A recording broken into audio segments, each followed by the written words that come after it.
Schools across the entire country are telling kids today, in case of an emergency, dial 911. If there's a fire, stop, drop, and roll. And they're even sharing stories about 3 little pigs and 3 blind mice.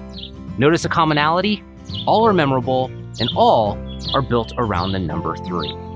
Consider the Latin phrase omne trium perfectum. It means everything that comes in threes is perfect, or every set of 3 is complete. This trend, well, it actually still exists in our adulthood. Consider this. The TSA tells you to do 3 things: show your ID, take out your liquids, and remove your shoes. In 2011, Steve Jobs described the new iPad as thinner, lighter, and faster. Again, the number 3. The rule of 3 is really all around us because it works. Because here's the ultimate thing. The human brain works like this. 1, 2, 3, I forget. Nobody, and I mean nobody, is ever going to remember your 4th or your 5th or even your 10th point. So the next time you work on your presentation, aim for this. You guessed it, the number 3.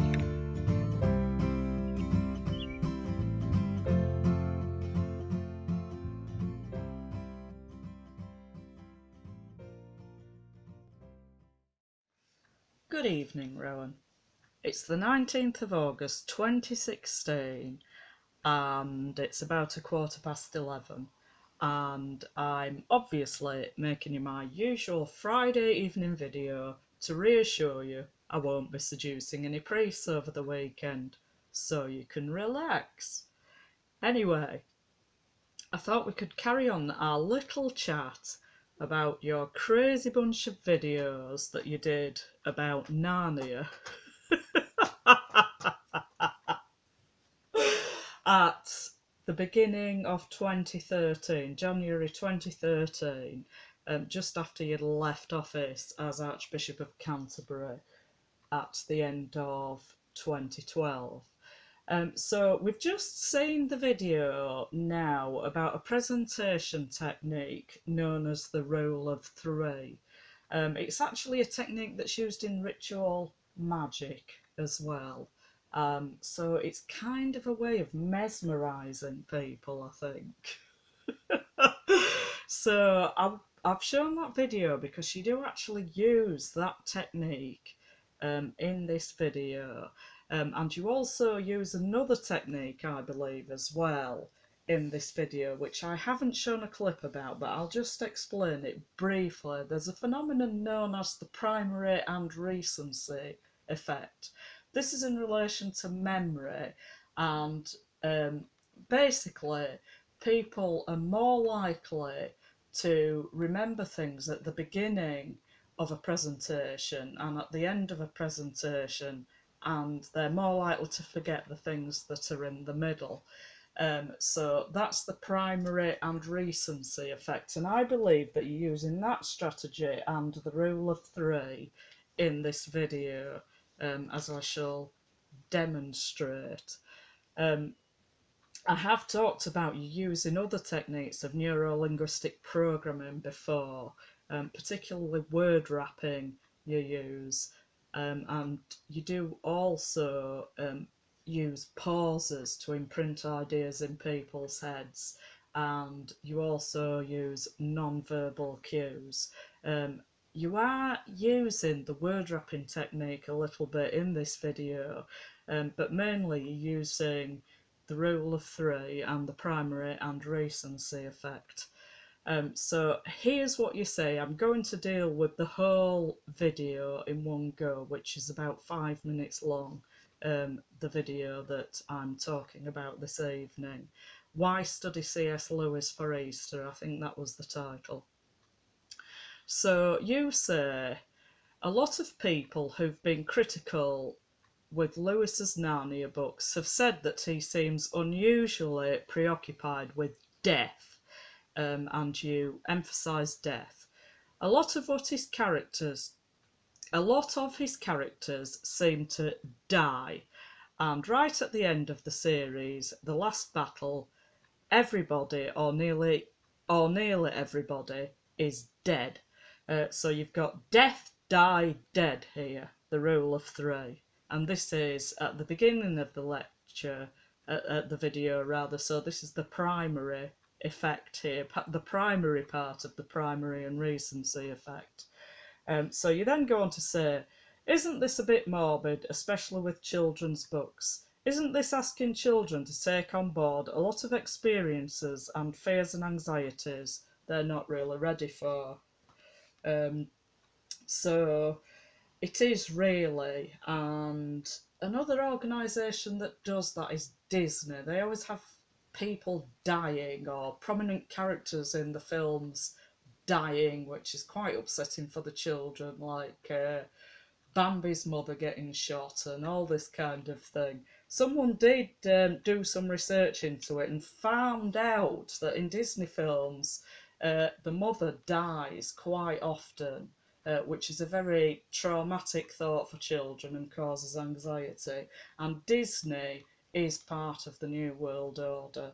And here you're saying that C.S. Lewis is doing the same thing. So you then say, I think Lewis would have replied by saying, well, death is a fact of life. There's no denying it. We come to the end of things. You emphasise that. We come to the end of our own experiences, our own resources, sometimes our own hopes, and we, all of us, come to the end of our own lives. So this is the rule of three again. At the beginning of the video, you've said the word end 3 times. The end of things, the end of our own experiences and resources, and the end of our own lives. You've said that 3 times in quick succession. And you then go on to say, and at the very centre of the Christian faith is the story of a death, a brutal, unjust, horrific, brutal murder. Somehow this tells us that faith is useless unless it can look these facts in the face. Well, you have previously said that God was useless, and you do spend a lot of time implying that God is useless, Christian doctrine is useless, and just about everything in relation to Christian faith is useless, I think. So I'm not sure whether you're just saying that faith is useless unless it can look these facts in the face, or whether you're just saying it's useless altogether.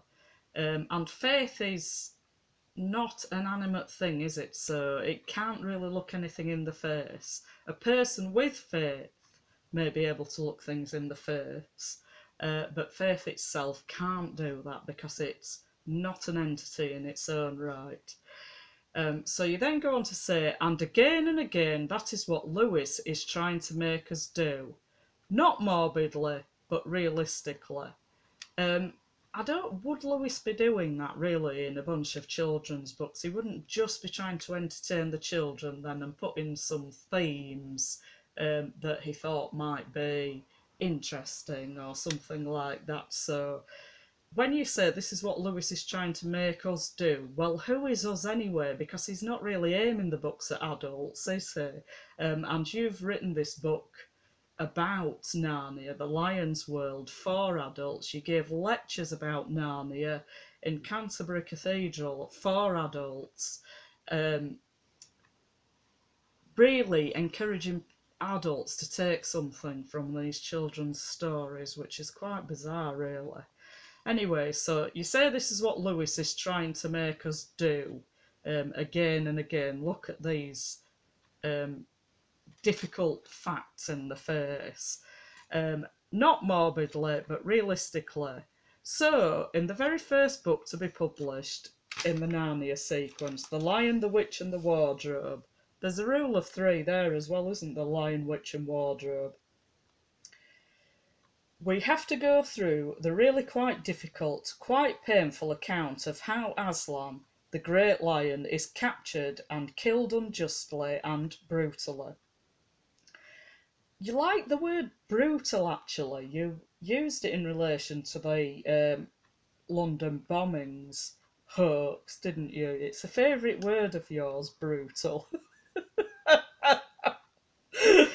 I just can't imagine why anyone would have a favourite word like that. So the great lion is captured and killed unjustly and brutally, and then we have to accustom ourselves to the great surprise and shock of the resurrection.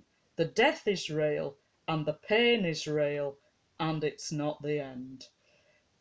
So when you say the death is real and the pain is real and it's not the end, do you mean it's not the end of real death and real pain? You do say things like that are quite ambiguous, don't you? Quite often, where you're implicitly saying one thing, but in fact you might be saying exactly the opposite. So then you say, and I think that's very important about Christian faith, Easter doesn't say to us, all the suffering and all the pain is unimportant. You raise your voice an octave there, or unreal, and then an octave raise as well. It never really happened. A slight raise. It doesn't really matter. And then you don't raise your voice an octave there. So I think you're trying to program us with it never really happened, it doesn't really matter. Or you're trying to program someone with that anyway. So all the suffering and all the pain is unimportant, unreal, it never really happened, it doesn't matter. So who might you be trying to program with that idea? It wouldn't be me, would it? All that you'd put me through is unimportant, unreal, it never really happened, it doesn't really matter. Whatever.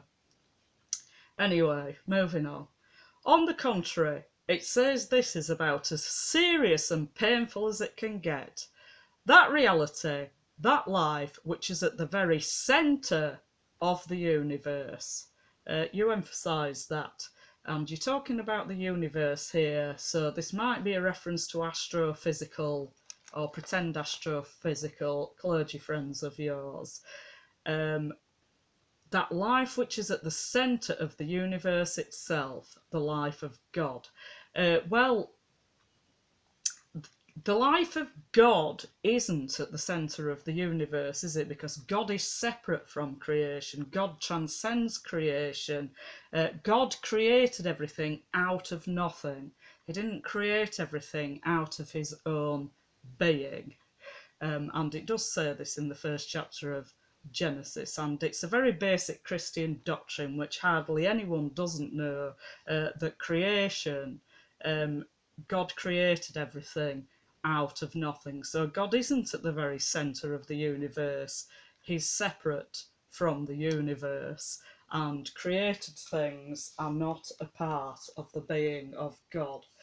And also, if you are speaking astrophysically, then the life of God is not at the centre of him either, because he is a psychopath just like you are, although not as successful a psychopath as you. So I'm surprised you're not going on about energy here, actually. But anyway, God isn't at the centre of your astrophysical clergy friend. He's a psychopathic scumbag and a pervert, rather like you. So you say that this life, which is at the very centre of the universe itself, the life of God, has been through death, has faced and embraced suffering, and it wasn't the end. Life wasn't exhausted by it. Love wasn't squashed and crushed by it. So the life of God, which has been at the centre, which is at the centre of the universe, according to you, has been through death, has faced and embraced suffering, and it wasn't the end. So that's quite ambiguous again, isn't it?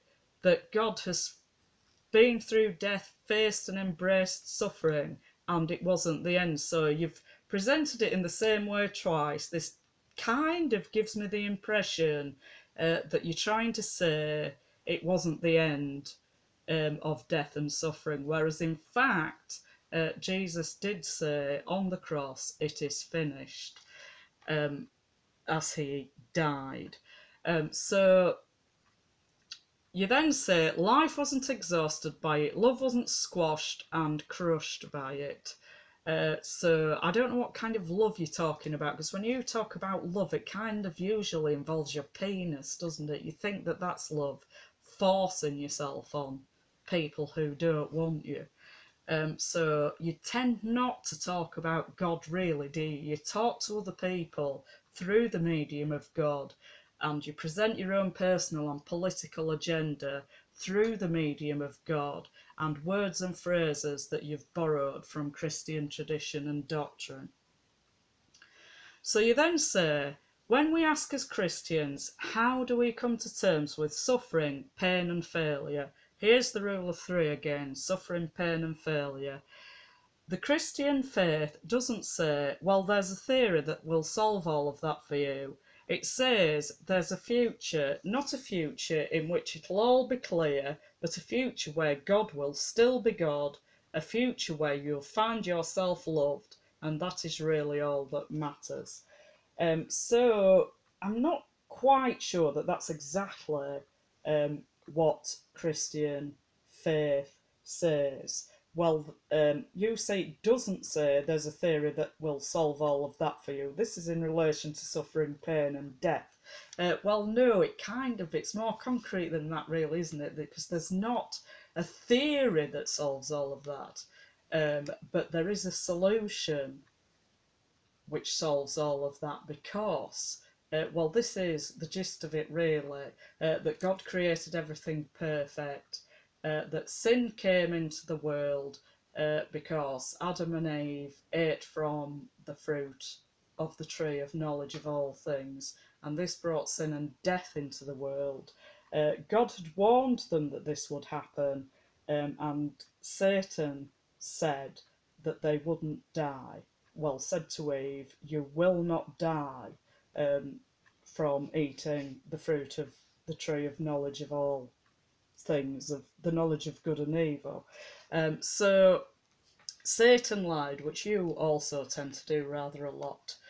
And this brought sin and death into the world. And in response to this, to cut a long story short, God took human flesh and died on the cross, which redeemed humankind from the sin and death that had been brought into the world through Adam and Eve eating from the tree, the fruit of the tree of the knowledge of good and evil. So that was redemption, and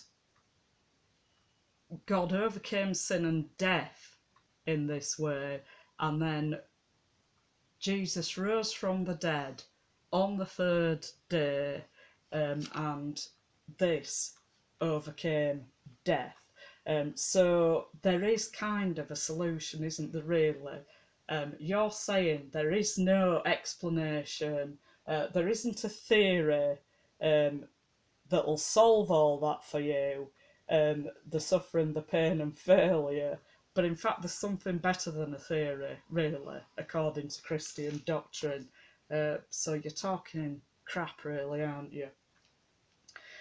So this is what you say Christian faith says. It says there's a future, not a future in which it will all be clear, but a future where God will still be God, a future where you'll find yourself loved, and that's really all that matters.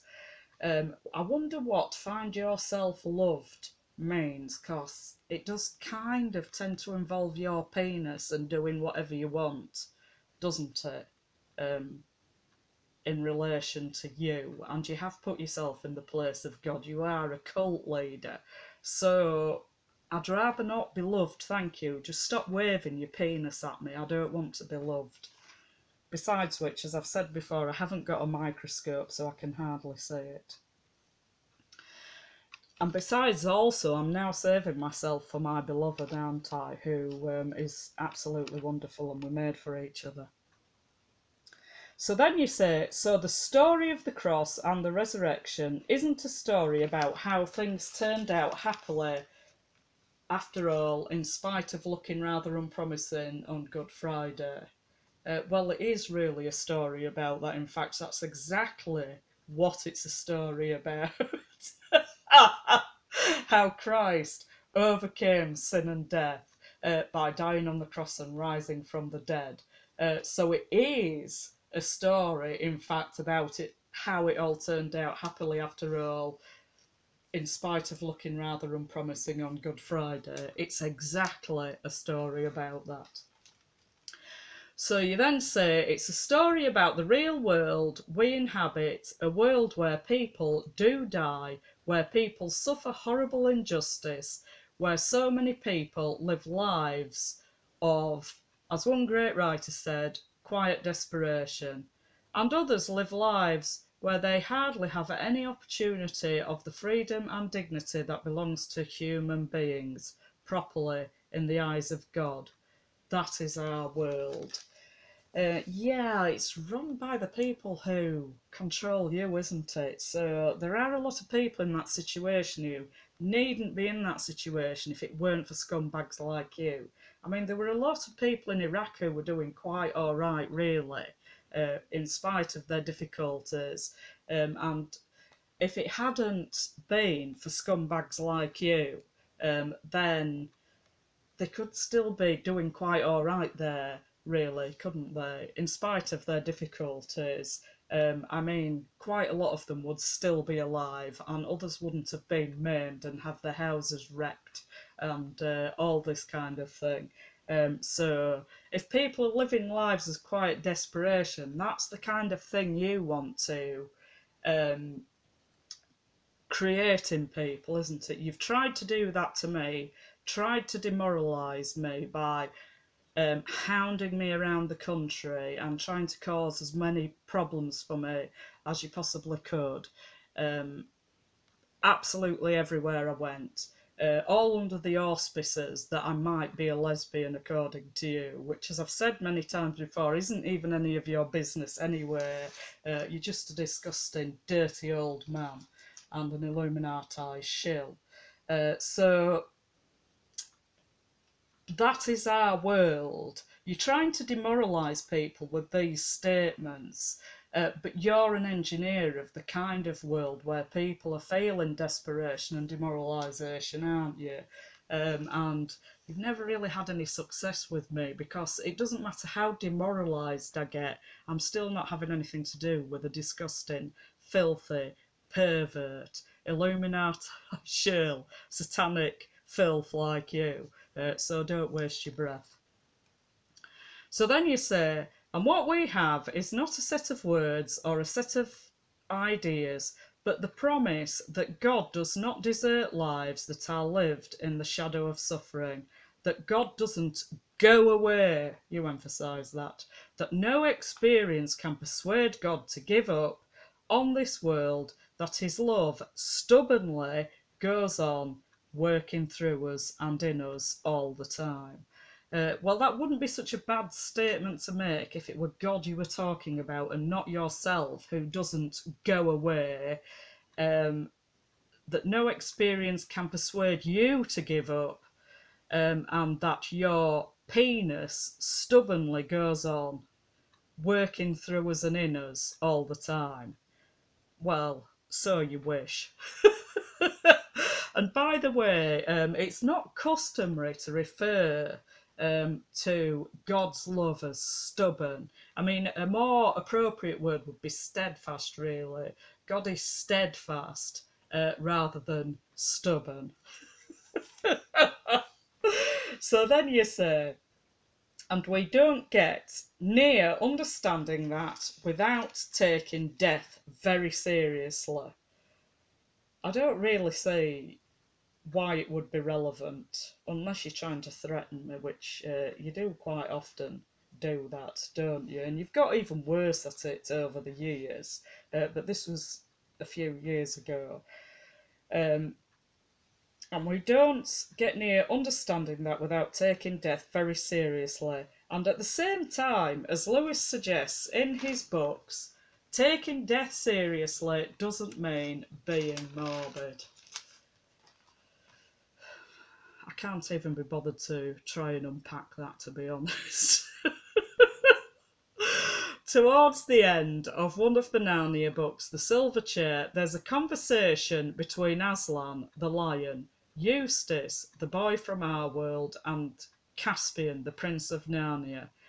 Caspian is restored to life and to youth by blood that is shed from Aslan's paw, as Eustace, at Aslan's command, drives a thorn into it. Eustace can't quite believe this. But, said Eustace, looking at Aslan, hasn't he, died? Yes, said the lion again, in a very quiet voice. Almost, Jill thought, as if he were laughing. He has died. Most people have, you know. Even I have. And you're looking into the camera there, as if you're implying to your audience that you're talking about yourself, which you generally are in all the lectures you give about just about everything. You talk about God, and you're talking about yourself. You talk about other characters in novels and biblical characters, and you're talking about yourself. So almost all of the time you're talking about yourself, and you certainly want to give the impression that you're talking about yourself here. So I don't know if you're trying to present yourself here as a kind of Christ-like figure. When you say that Aslan said about Caspian, he has died. Most people have, you know. Even I have. Even I have. You're looking into the camera. And I think you're trying to present yourself as a Christ-like figure there. So you then say, we are reminded there that the life of God is not a life that is alien to that suffering, that danger, that threat and risk. Kind of a rule of three there as well. That suffering, that danger, that threat and risk that goes with death. God has faced it, God has taken it on, and there is still a future in his love which never changes and never goes away. And so you're talking about yourself there, really, aren't you? The future in your love which never changes and never goes away. And of course, by love, you mean penis. So anyway, that's the end that's everything that you said in this short video, which is 5 minutes long. And you do use this rule of three quite often when you're talking about death and suffering. When you're talking about life, hope and resurrection, you don't use it.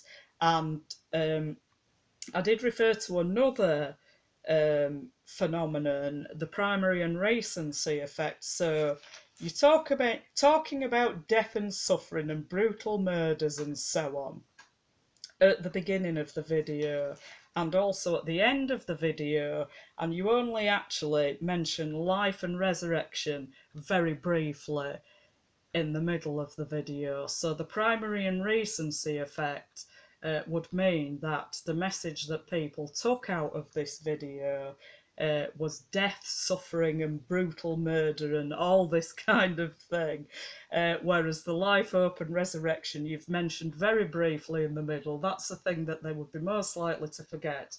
And also you haven't used the rule of three either in talking about those things.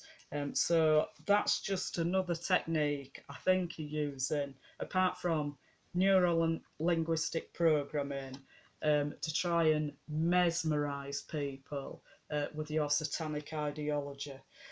So I shall leave that there for now, but of course I shall be seeing my beloved over the weekend, and I'm going to say a bit more about that in a minute.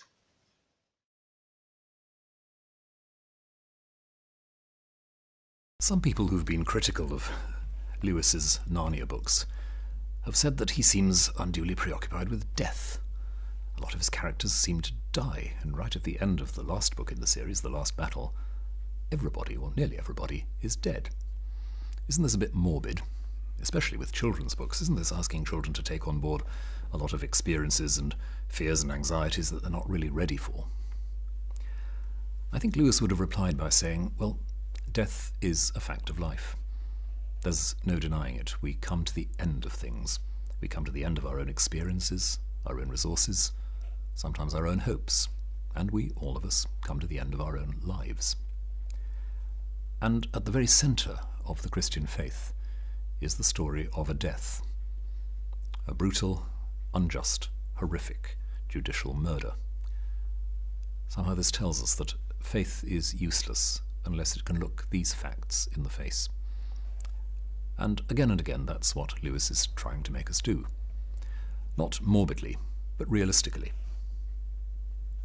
So in the very first book to be published of the Narnia sequence, The Lion, the Witch and the Wardrobe, we have to go through the really quite difficult, quite painful account of how Aslan, the great lion, is captured and killed unjustly and brutally. And then we have to accustom ourselves to the great surprise and shock of the resurrection. The death is real, and the pain is real, and it's not the end. And I think that's very important about Christian faith.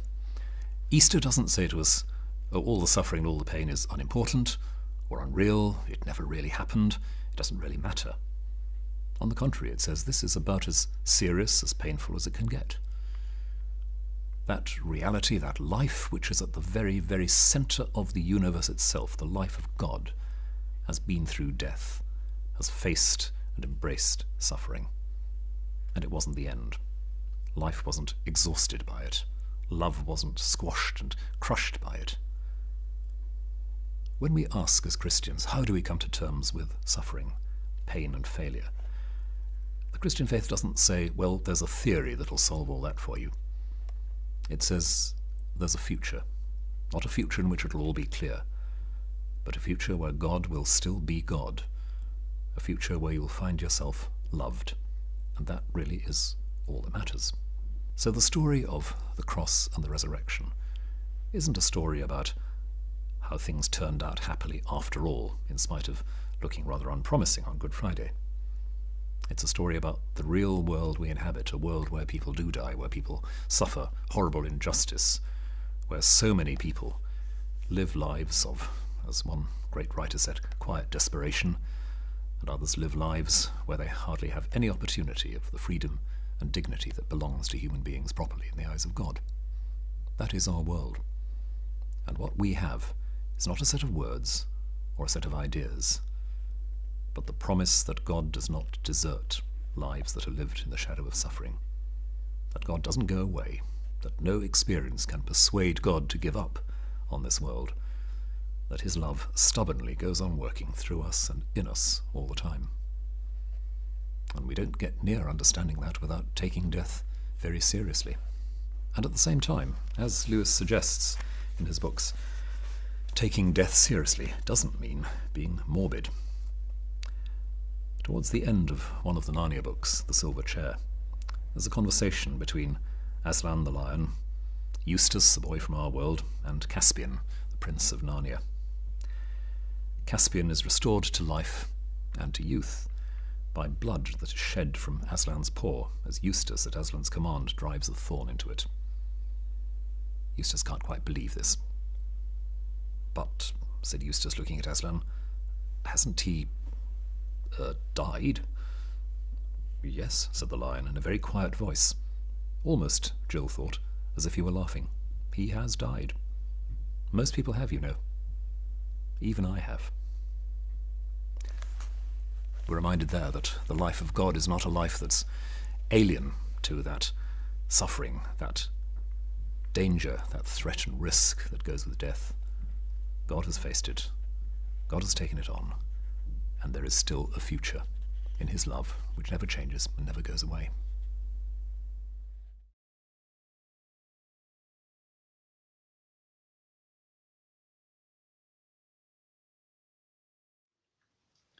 So I have been seeing him during the week, and we just can't stop gazing at each other adoringly because we're just so loved up all of the time, and we can't wait to be together, but we're holding back until you're in jail. And I'm still dreaming about him every night. Such personal dreams. He's just so wonderful, and just think we're going to be together forever. That's absolutely wonderful, and you've brought us together. I just can't thank you enough. So that'll be a thought to cheer you up when you're in jail, won't it, about me blissfully happy with my wonderful, handsome, gorgeous, sexy man from North Wales. You keep thinking about that boy. And don't forget to be alert. Because I shall be arresting you for terrorism. So I'll leave it there for this evening now, because I want to go to sleep as soon as possible so I can be dreaming about my beloved. Hasta la próxima. Change me, you're wasting your time. Now I got something much better in mind. Robert De Niro's waiting, talking Italian.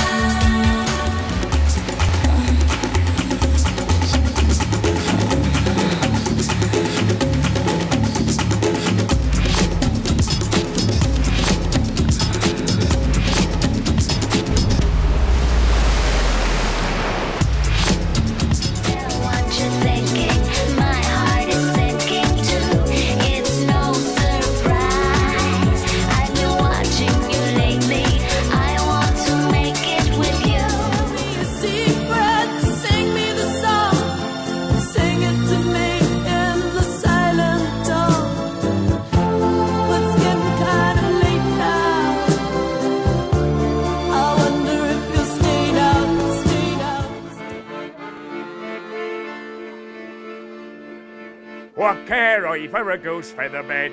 Each turned down so bravely, oh. Tonight I'll sleep by my lover's side, along with the raggle-taggle gypsies, oh.